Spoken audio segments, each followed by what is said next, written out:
So I just got to learn a new word called black tax, and I did not know anything about black tax before until recently. I wrote a post about what I'm just about to talk about.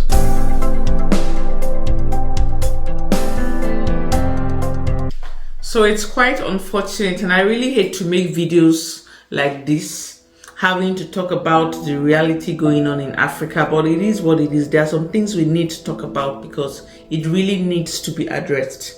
Yeah, so I just got to learn a new word called black tax, and I did not know anything about black tax before until recently. I wrote a post about what I'm just about to talk about, and somebody referred to it as black tax. I'm quite cold, of course, so don't mind me.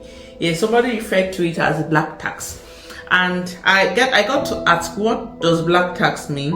And they had to tell me, yeah, it's usually associated with Africans, where we're always getting to like tax, or let's say bill informally. That's the word, like bill people, ask people to send us money for this, send us money for that, especially rich people. So even recently, I was thinking it's only associated with people who are abroad and those who are living back in Africa, but people got to tell me that even those who are in Nigeria are afraid of posting photos of themselves in nice places or at nice spots because they are afraid of people taxing them.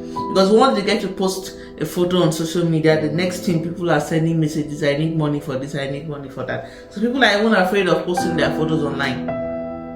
Yeah, so as I relocated to the UK, I was just chatting with a friend of mine, and he was getting to tell me how most of the time he's struggling with a lot because where he works, there's almost no day that gets to pass by because he's working with young people who are really abusive, and he said there's really no day that passes by without them calling him a slave or a monkey. Yeah, some people are that abusive.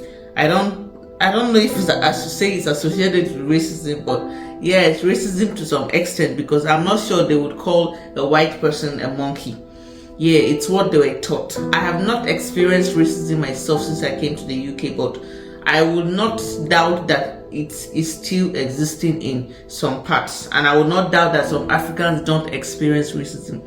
Yeah, so while the people he works for get to call him all these names, he's trying to manage this like internally. He's trying to manage his own money as well, like living here and all. And when he goes back to his phone, just like while they wait time, he gets about more than 50 account numbers waiting for him. People from home, that's from Africa, sending text messages, I need money for this, I need money for that. Nobody even gets to care or know how he's doing. And then when he doesn't get to answer any of them, or even when he gets to like respond, tell them he doesn't have money and things are tight, they start calling him names because they don't want to believe that he doesn't have money. So this is what a typical person who lives abroad faces. I shouldn't be talking about some of these things because they say we shouldn't wash our dirty linen in public, but it is what it is. It's what happens. And a lot of people are suffering mentally because they are unable to call an end to these things. They are unable to say enough is enough.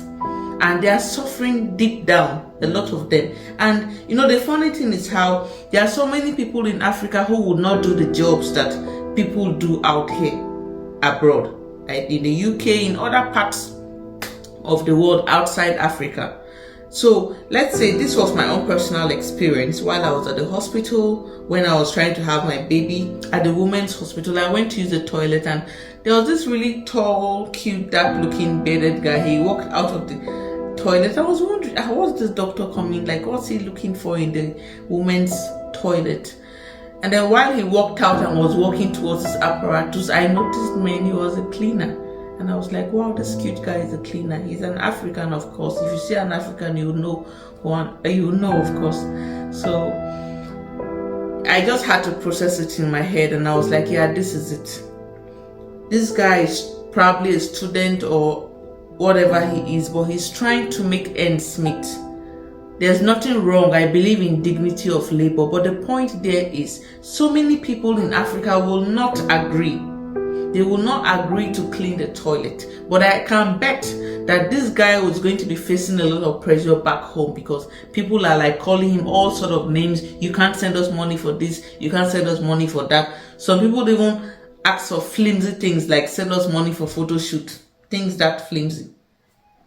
And when you get to say no, they start calling you a lot of names. And if they tell these people, can you come and clean the toilet? I have a friend who used to tell me back then that he used to sleep sometimes for 3 hours in 3 days, because he needs to run about 3 different jobs to be able to get some money. He does different shifts. So he's here, working there, working there, working there. So it's really difficult. And while he's trying to manage all of this, he sends me text messages of people who are like, yeah, contribute for my wedding.